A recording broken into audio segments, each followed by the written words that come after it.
clue. Perhaps one tiny suggestion. Oh, come, Miss Mead. Perhaps you just should stick to knitting that cardigan.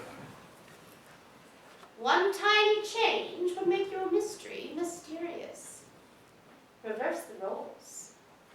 You mean make the fifth person a man? No. Men are hopeless when it comes to poison. Actually, I thought the fifth person could be the victim. The victim. Oh, dear lady. The more victims you have, the more complex the plot. But if the victim were to be the murdered woman, you would have a real whodunit. Whodunit? Oh, I understand. Fetch my tea and a drink for Sir Henry. Spot! Please excuse us, Sir Henry. That woman will be leaving our services. So if the fifth person is murdered, then the murder could be any of the culprits. Or to make it really complicated, you can have more than one murderer. I believe you're all missing a very obvious clue. Another person's in the room. Another person? What other person? Tiny person, someone hidden under the desk or behind those chairs. Yes, armed with a blowpipe and some poison darts. Oh, yes, and wearing a pink tutu. Whilst shaving a pink turnip. Well done, yes.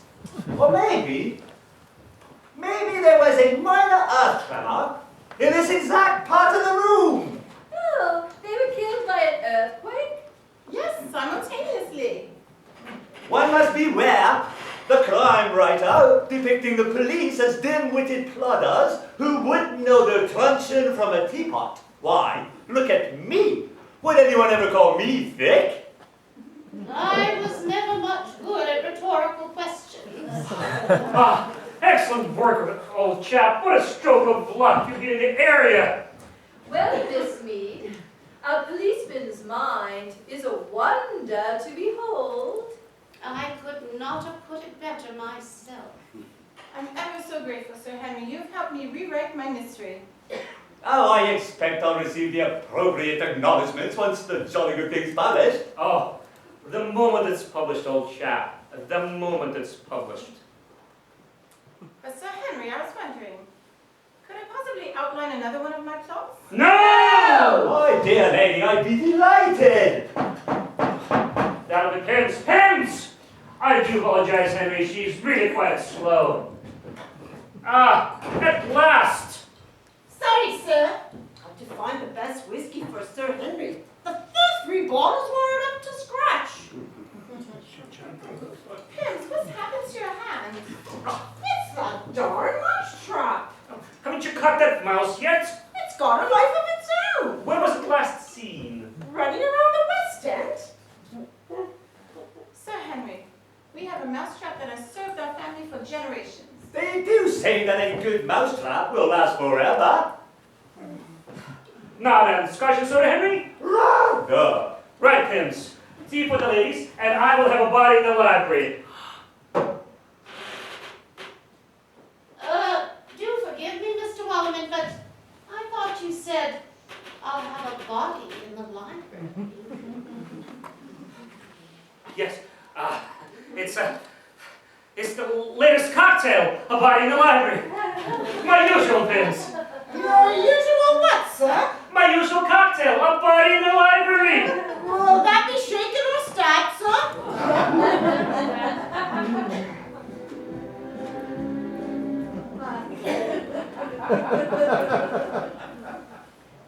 And how are your needs, Miss Rose? Oh, I'd like some tea in my coffee. Body in the library. Rose, Miss Mead, tea in the coffee. I say, what's going on here? It's another one of my mysteries, Sir Henry. Will you investigate? More make-believe? No. It is all true. Archie! We did have a murder. It's a real murder? Oh dear. It's a scandal. If it gets out, I'm finished, Henry. I'm They finished. say a spotted father, old chap. Yes. We did have an actual murder. But the body disappeared. We asked Miss Mead for help before you arrived. Righto, solve crime, be discreet, what? Observe, dear lady, the master at work. I could certainly never use your logic. I'm much obliged, Sir Henry. Right. Who was it what found the body? I did. Splendid. And where was it? On the chairs, it was really quite dark. What, midnight? No, broad daylight. But the murdered woman asked me to close the curtains. Archibald, how could you? Well, she was the reporter, Miss Dorothy S. Layers. My goodness. Recommended by Lord Peter Fancy. I don't care if she was recommended by Buckingham Palace. Does none of it count if it's only a reporter? Right. Let's have the room exactly as it was. Come now, sweet spot. Oh, this is absurd. The light was on. Roger. And the body? Stretched out on the chairs. Ladies, we need a volunteer. Agatha! Me? You said she was a plainclothes front. Yes, but you're the right height. Outstanding. Then what? I was over here. The reporter was admiring a painting. Then the lights went out. Righto. Lights out. What next? I went to fix the lights.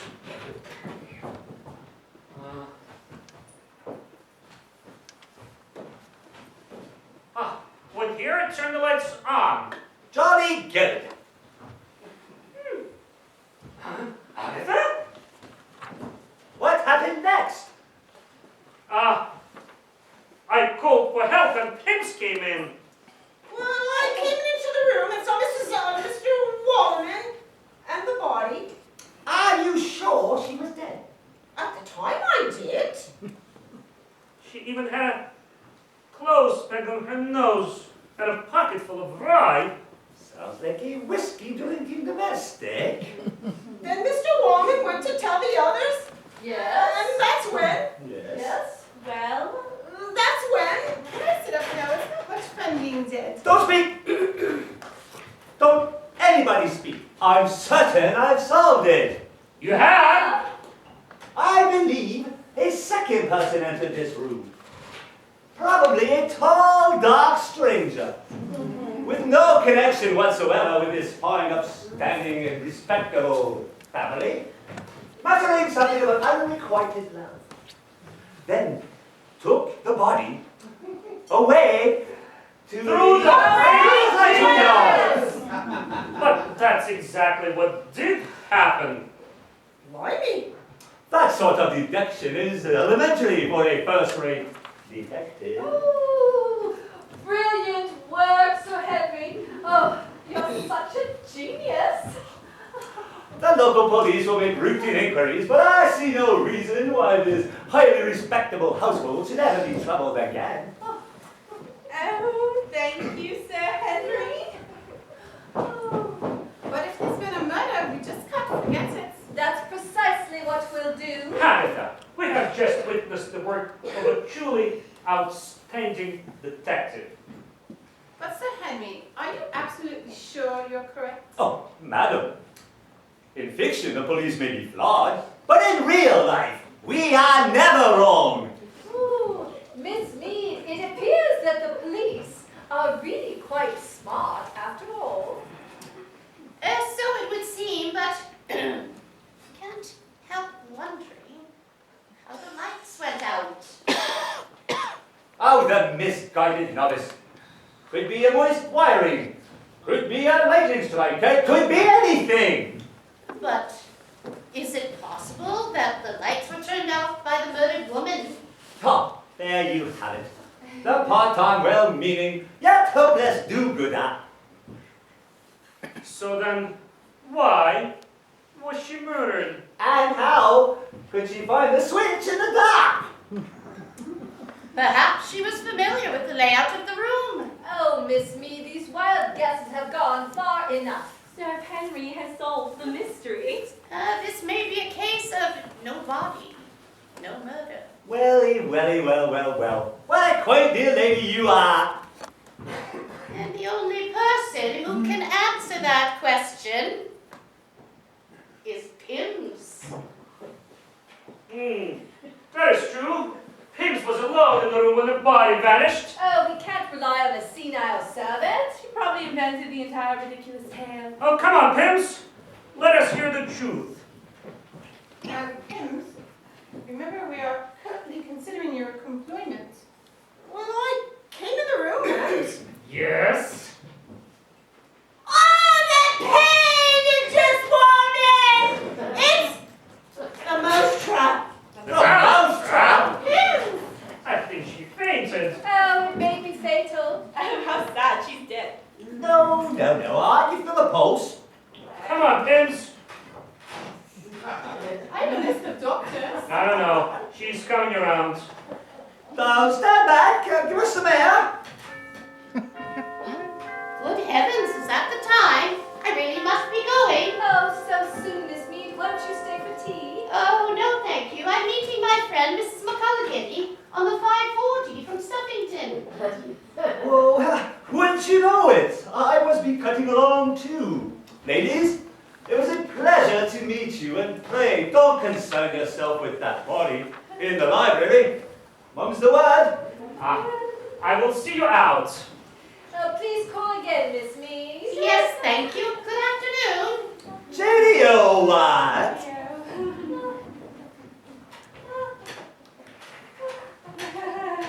You stupid, moronic woman! You and your childish games! You're worse than your dreadful drunken maid. Have you no shame? I have never been so humiliated! You haven't had the last of it, both of you. And if word of this ridiculous charade gets out, you'll regret it as long as you live! Which won't be for very long.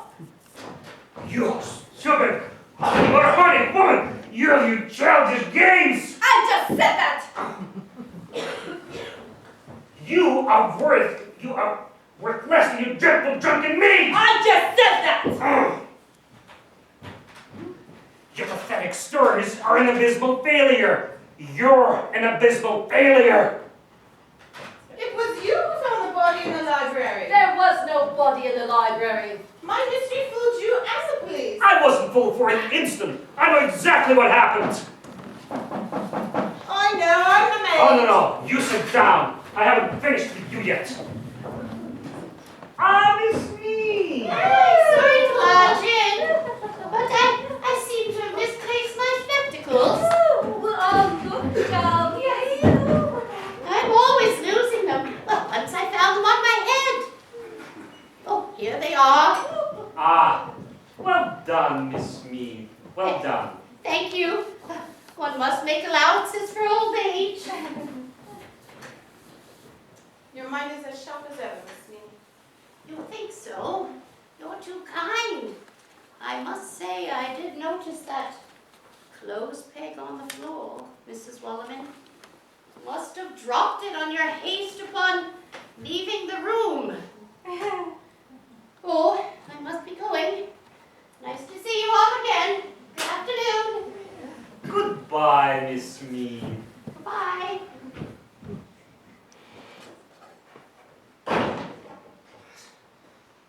Dorothy S. Slayers, you're that reporter. It was only a game. Your childish nonsense is outrageous. I was experimenting with a new mystery.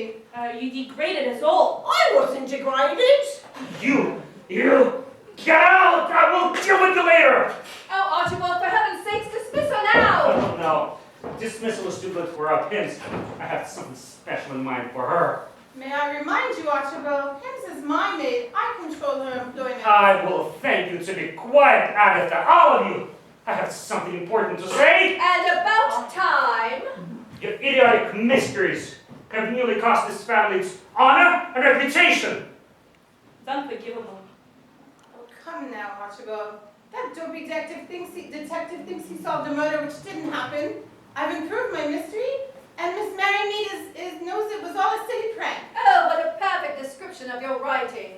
Well, instead of ridiculing me, why not offer some encouragement? Why? You have no talent and no publisher. You're an embarrassment, a colossal failure. Well, no more. Your writing now is dead. And when shall shall we see some quality service? And what about my social life? You never attend dinner engagements.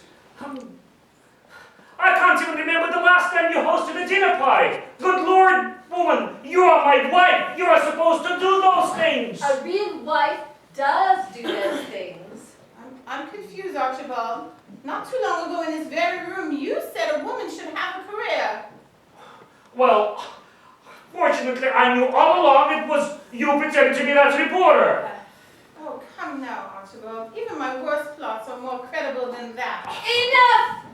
I refuse to be in the presence of this woman a moment longer. Archibald, your wife's behavior is deplorable. Mother, I will handle this. Put your wife in her place. Employ respectable servants. Introduce your daughter to society. 3 simple tasks, Mother! or else.